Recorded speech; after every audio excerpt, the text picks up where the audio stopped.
പിതാവിൻ്റെയും പുത്രൻ്റെയും പരിശുദ്ധാത്മാവിൻ്റെയും നാമത്തിൽ മിശിഹായിൽ പ്രിയമുള്ള സഹോദരി സഹോദരങ്ങളെ, പ്രിയ കുട്ടികളെ, നമ്മുടെ തിരുനാളിന് ഒരുക്കമായിട്ട് നവനാൾ ദിനത്തിൻ്റെ 2-ാം ദിനത്തിൽ നമ്മളിന്ന് വായിച്ചു കേട്ട സുവിശേഷ ഭാഗം, അതിന് ശീർഷകം കൊണ്ട് വളരെ ആകർഷകമാണ്, ഹൃദ്യമാണ്. വിവാഹ വിരുന്നിൻ്റെ ഉപമയാണ്. എന്നാൽ ആ വിവാഹ വിരുന്ന് എന്നുള്ള ആ പദം നമുക്ക് ഹൃദ്യമായിരിക്കുന്നത് പോലെ അത്ര ഹൃദ്യവും മനസ്സിലാക്കാനും അതുപോലെ ഉൾക്കൊള്ളാനും നമുക്ക് അത്ര എളുപ്പമില്ലാത്തതാണ് അതിൻ്റെ ഉള്ളടക്കമെന്ന് നമ്മളതേക്കുറിച്ച് കൂടുതൽ ചിന്തിക്കുമ്പോൾ നമുക്ക് മനസ്സിലാകും. വിവാഹ വിരുന്ന് നടത്തുമ്പോൾ വിവാഹത്തിൽ പങ്കെടുക്കാനായിട്ട് ക്ഷണിക്കുന്നവരെ ഇത്രമാത്രം വരാൻ അസൗകര്യമുള്ളവരെ, വരാത്തവരോട് ക്ഷണിക്കുന്നവർ എത്രമാത്രം കോപത്തോടെ അവരെ ശിക്ഷിച്ച് അവരെ നശിപ്പിക്കുന്ന, കൊന്നുകളയുന്ന അവസ്ഥ, അല്ലെങ്കിൽ കൈകാലുകൾ ബന്ധിച്ച് പുറത്തേക്ക് വലിച്ചെറിയുന്നൊരവസ്ഥ നമുക്ക് എങ്ങനെ ഉൾക്കൊള്ളാൻ, മനസ്സിലാക്കാൻ കഴിയും? അതുപോലെ 2-ാമത്തെ ഭാഗത്തും ഒറ്റ വായനയിൽ നമുക്ക് ഉൾക്കൊള്ളാൻ വിഷമമുള്ളൊരു കാര്യം, ക്ഷണിക്കപ്പെട്ടവർ വന്നില്ല. തയ്യാറാക്കി വച്ചിരിക്കുന്ന വിരുന്ന് ആർക്കെങ്കിലുമൊക്കെ കൊടുത്തു തീർക്കണം. അതിന് ആതിഥേയൻ തൻ്റെ ആളുകളെ വിട്ട് തെരുവിലുള്ള കണ്ടവരെയെല്ലാം വിളിച്ചു കൂട്ടുന്നു. അപ്പോൾ സ്വാഭാവികമായിട്ടും അവർ വലിയ ഒരുക്കം ഒന്നുമില്ല. അവിടെ വിവാഹവസ്ത്രം ധരിക്കാതെ കണ്ട ആളെ ഇതുപോലെ ക്രൂരമായിട്ട് അവരോട് പെരുമാറുന്നത് എങ്ങനെ മനസ്സിലാക്കാൻ പറ്റും? ഈ സുവിശേഷ ഭാഗം, വിവാഹ വിരുന്നിൻ്റെ ഉപമ, വിശുദ്ധ മത്തായിയുടെ സുവിശേഷത്തിൽ നമ്മൾ കർത്താവ് അരുൾ ചെയ്ത് അവിടുത്തെ ആ ഉപമ അരുൾ ചെയ്യുന്നതിൻ്റെ ലക്ഷ്യവും അതിൻ്റെ അർത്ഥവും സന്ദേശവും മനസ്സിലാക്കാൻ നമുക്ക് തൊട്ടുമുമ്പുള്ള അധ്യായത്തിലൂടെ ഒന്ന് കണ്ണോടിക്കേണ്ടി വരും.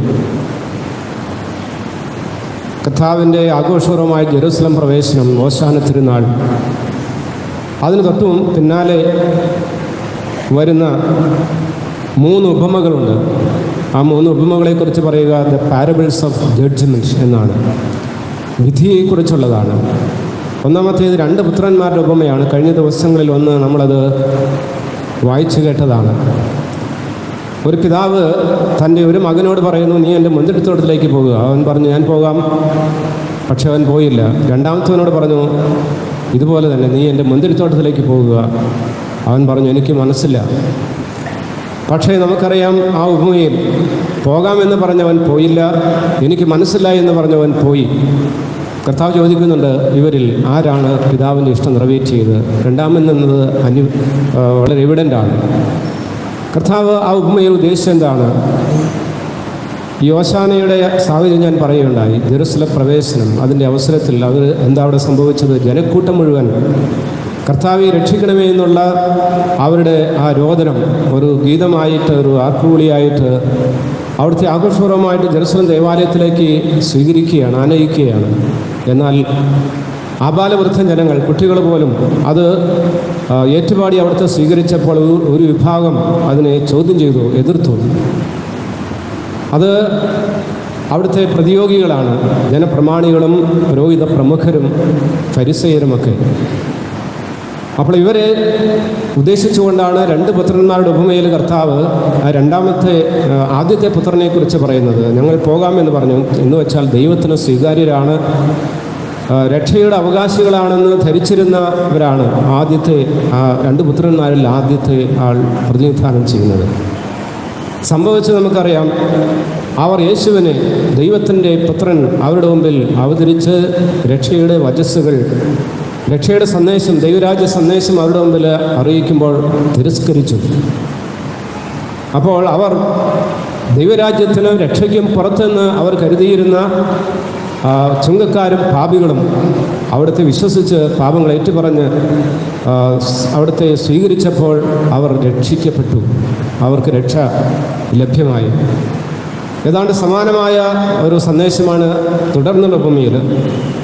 മുന്തിരിത്തോട്ടത്തിലെ കൃഷിക്കാരുടെ ഉപമ. അവിടെ മുന്തിരിത്തോട്ടം നട്ടുപിടിപ്പിക്കുന്നു, മുന്തിരിത്തോട്ടത്തിൽ എല്ലാം ചെയ്യുന്നു. ഈ മുന്തിരിത്തോട്ടം എല്ലാവർക്കും അറിയാം. അവിടെ ആ കേൾവിക്കാർക്ക് എല്ലാവർക്കും വ്യക്തമാണ്, അത് ദൈവജനത്തെക്കുറിച്ചാണ്, ഇസ്രായേൽ ജനതയെക്കുറിച്ചാണ്. അവിടെ അതിൻ്റെ മേൽനോട്ടം ഏൽപ്പിച്ചിട്ടുള്ളത്, ഫലം ശേഖരിക്കാനായിട്ട് ഉത്തരവാദിത്വമുള്ളത് ഇങ്ങനെ നീപജ്ഞരും ഫരിസേയരും പ്രമാണികളും പുരോഹിതന്മാരുമൊക്കെയാണ്. എന്നാൽ സംഭവിച്ച് നമുക്കറിയാം, അവർ കാലാകാലങ്ങളിൽ ഐക്യപ്പെട്ട ദൈവത്തിൻ്റെ ദൂതന്മാരെ, പ്രവാചകന്മാരെയും മറ്റും തിരസ്കരിച്ചു എന്ന് മാത്രമല്ല, അവരോട് ക്രൂരമായിട്ട് പെരുമാറി, അവരെ ആട്ടി ഓടിച്ചു, അവരെ ചിലരെ കൊന്നു. സന്ദേശം അത് തന്നെയാണ്. അപ്പം അതിന് തുടർച്ചയായിട്ടാണ് മൂന്നാമത്തെ പാരബിൾ ഓഫ് ജഡ്ജ്മെൻറ്റ്സ്, വിധിയെക്കുറിച്ചുള്ളത്. ഇവിടെ വിവാഹ വിരുന്നിനെക്കുറിച്ചുള്ളതാണ്. വിവാഹ വിരുന്ന് എന്ന് പറയുമ്പോൾ ഇസ്രായേൽ ജനതയ്ക്ക് തൻ്റെ കേൾവിക്കാർക്ക് വളരെ വ്യക്തമായിട്ടറിയാം, ദൈവവും ദൈവജനവും തമ്മിലുള്ള ബന്ധത്തെ വിശേഷിപ്പിക്കുന്നത് വരൻ വധുവുമായിട്ടുള്ള ഒരു ബന്ധമായിട്ടാണ്, വിവാഹമായിട്ടാണ്.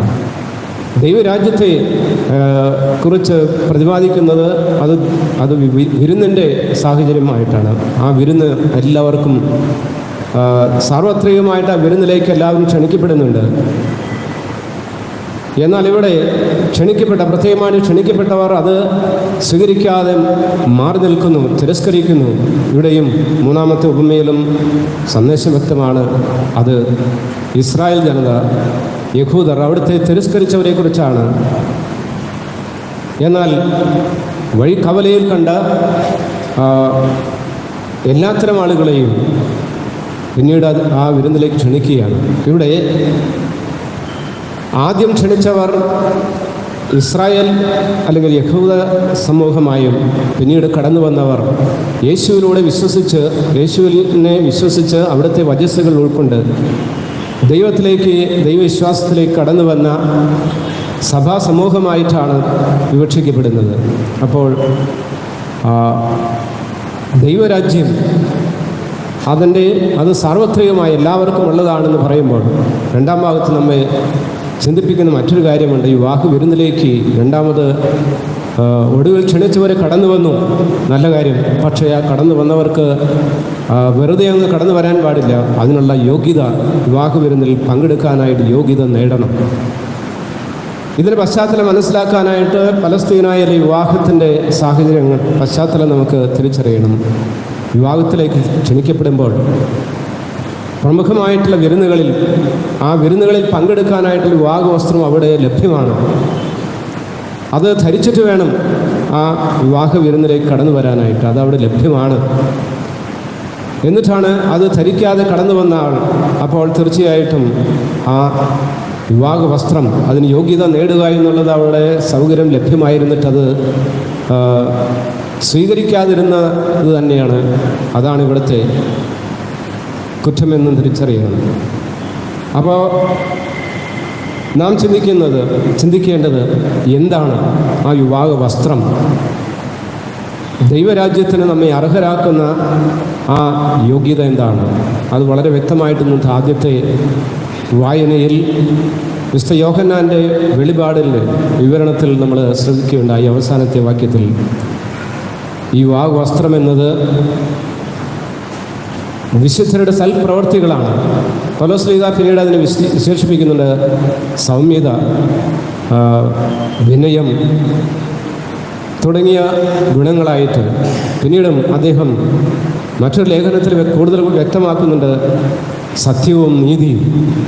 അപ്പോൾ സത്യവും നീതിയും വിശ്വാസവും പ്രത്യാശയും അതുപോലെ പ്രായോഗിക ജീവിതത്തിലെ എല്ലാ നന്മകളും, സൗമ്യവും വിനയവും സ്നേഹവും എല്ലാം ആ വിവാഹ വിരുന്നിന് ദൈവരാജ്യത്തിൽ നമ്മെ അർഹമാക്കുന്ന കാര്യങ്ങളാണ്. വളരെ വ്യക്തമായിട്ട് പുതിയ സഭയിൽ ക്രൈസ്തവ സമൂഹത്തിൽ കുറിച്ച് പറയുമ്പോൾ ഉദാശകളാണ്. നമ്മെ ദൈവരാജ്യത്തിന് യോഗ്യരാക്കുന്ന ആ വിവാഹ വസ്ത്രം അത് സുലഭമായിരിക്കെ നമുക്ക് സഭ കനിഞ്ഞ് നൽകുമ്പോൾ, ദൈവം കൂദാശകളിലൂടെ വലിയ കൃപാവരം നമ്മിലേക്ക് ഒഴുക്കുമ്പോൾ, യഹൂദരെപ്പോലെ, അന്നത്തെ യഹൂദരെപ്പോലെ കർത്താവിൻ്റെ മുമ്പിൽ വചനം മാംസം ധരിച്ച് അവരുടെ മുമ്പിൽ ദൈവത്തിൻ്റെ പിതാവായ ദൈവത്തിൻ്റെ വാക്കുകളും പ്രവൃത്തികളുമായിട്ട് തങ്ങളുടെ മുമ്പിൽ വന്നിരുന്നവനെ തിരസ്കരിച്ചതുപോലെ, ഇന്നത്തെ ഉപമയിൽ കാണുന്നത് പോലെ പല കാര്യങ്ങൾക്കായിട്ട് കാരണങ്ങൾ പറഞ്ഞ് തിരസ്കരിക്കുമ്പോൾ,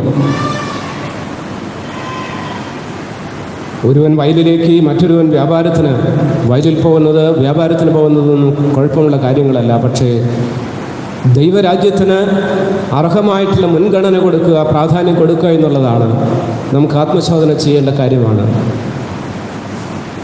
കൂദാശകളിലൂടെ ദൈവത്തിൻ്റെ വരപ്രസാദം, വലിയ കൃപാവരം നമ്മിലേക്ക് ഒഴുക്കുന്ന അവസരങ്ങൾ നമുക്കുണ്ടാകുമ്പോൾ, പലതരത്തിലുള്ള കാരണങ്ങൾ പറഞ്ഞുകൊണ്ട് നാം അകന്നു നിൽക്കുമ്പോൾ, ഈ ഉപമയിലെ ക്ഷണിക്കപ്പെട്ടവരെ പോലെ നാം ആയിത്തീരുകയാണ്. നമുക്ക് ആത്മശോധന ചെയ്യേണ്ടതുണ്ട്. ഈ വിവാഹബന്ധൻ്റെ ഉപമയുടെ പശ്ചാത്തലത്തിൽ നമ്മുടെ ക്രൈസ്തവ ജീവിതം നമ്മിലേക്ക്, നമ്മുടെ അർഹത കൂടാതെ നമ്മിലേക്ക് ഒഴുക്കുന്ന, കൂദാശകളിലൂടെ ഒഴുക്കുന്ന, ദൈവസമർത്ഥമായി നമ്മളിലേക്ക് വർഷിക്കുന്ന ആ കൃപയുടെ നീരൊഴുക്കുകളായിട്ടുള്ള കൂദാശകളിലൂടെ ലഭ്യമാകുന്ന കൃപാവരം സ്വീകരിക്കുവാനായിട്ട്, നമ്മുടെ ആത്മീയ ശുശ്രൂഷകളിൽ പങ്കെടുത്തുകൊണ്ട് ദൈവത്തിൻ്റെ കൃപാവരം സ്വീകരിക്കുവാനായിട്ട് നമുക്ക് അതിന് മുൻഗണന കൊടുക്കണമെന്നുള്ള സന്ദേശം കൂടെ ഇന്നത്തെ തിരുവചനം നമുക്ക് നൽകുന്നുണ്ട്. തിരുനാളിന് ഒരുങ്ങുമ്പോൾ ഈ ചിന്തകൾ നമ്മെ സഹായിക്കട്ടെ. വിശുദ്ധയുടെ മാധ്യസ്ഥം അപേക്ഷിച്ചുകൊണ്ട്, മാതൃകാ ജീവിതത്തിൽ പ്രാവർത്തികമാക്കിക്കൊണ്ട് ക്രൈസ്തവ ജീവിതത്തിൽ കൂടുതൽ ദൈവത്തിലേക്ക് അടുക്കുവാനായിട്ട്, അവിടുത്തെ കൃപകൾക്കും വലിയ വരപ്രസാദത്തിന് നാം യോഗ്യരായി തീരുവാനായിട്ട്, അങ്ങനെ സ്വർഗോന്മുഖമായി ജീവിക്കുവാനായിട്ട് നമുക്ക് തിരുവചനം പ്രചോദനമാകട്ടെ. പിതാവിൻ്റെയും പുത്രൻ്റെയും പരിശുദ്ധാത്മാവിൻ്റെയും നാമത്തിൽ ആമേൻ.